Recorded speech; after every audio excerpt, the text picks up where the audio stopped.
Mergelė ir galvažudys. Buvo kartą žmogus, kuris turėjo žemės sklypelį ir dirbo jį su 2 vaikais, sūnum ir dukra, labai mylėjusiais vienas kitą. Žiemos vakarais Onutė verpdavo kodelį, o jos brolis Martynas sėsdavo prie ratelio sulig senoviniu ir keistu to krašto papročiu. Būta dar vieno darbininko, bet jis tik mėgdžiavo nosimi ratelio dūzgimą arba ritinėdavo po spintą kokį siūlų kamuolį ar ryte. Plačiau kalbėti apie jį neketinu, nes jau iš savotiško jautriuso aišku, ką turiu galvoje.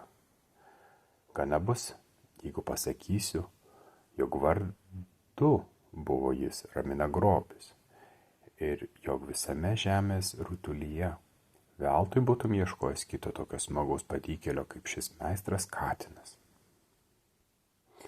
Vieną vakarą mūsų verpėjai benaktinėdami nenuėjo laiku gulti ir didžiai nustebo išgirdę seną laikrodį kukuojant 12 kartų. Martynas nulėkė arklidėn įberti nakčiai avižų. Onutė, o ji labai bijojo pelių, stvėrė į glėbį murklį ir nubėgo į savo kambarį. Jau ners į lovon, bet pasilenkusi pakelti skarytės, mato, palovy glūdo žmogus su uolekčio ilgumo peiliu rankoje. Laimė vargšiai mergeliai užkrito žadas. Katinas vienu žingsniu apmetęs padėtį, prisikiša jai prie ausies ir pakužda mintį tinktelėse jam į galvą.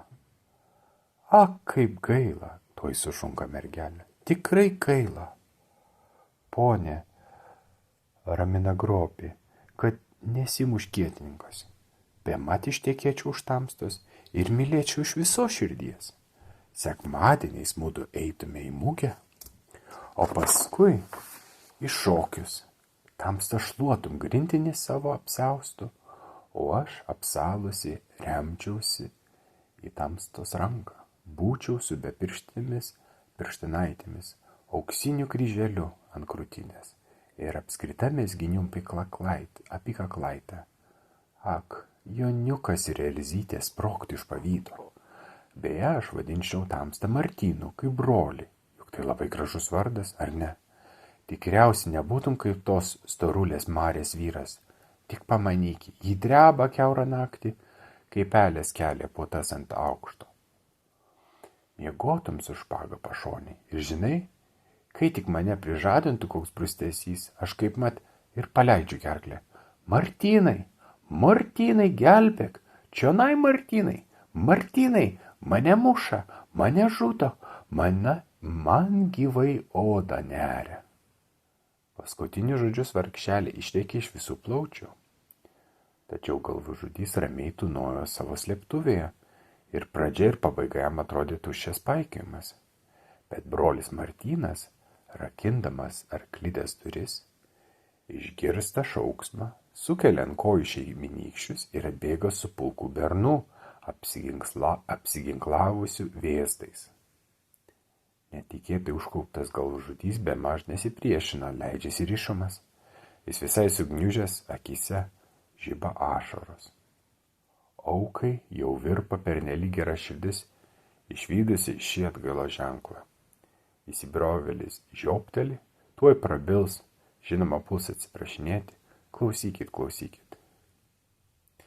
Et, tokia jau mano dalia, o kokia švelni, kokia putli mergelė. Net dabar ją žiūriu, seilės dryksta. Gardumynas, ponai, tikras gardumynas dėja. Ką daugiau galėjo pasakyti žmogėra tokiamis tragiškomis aplinkybėmis.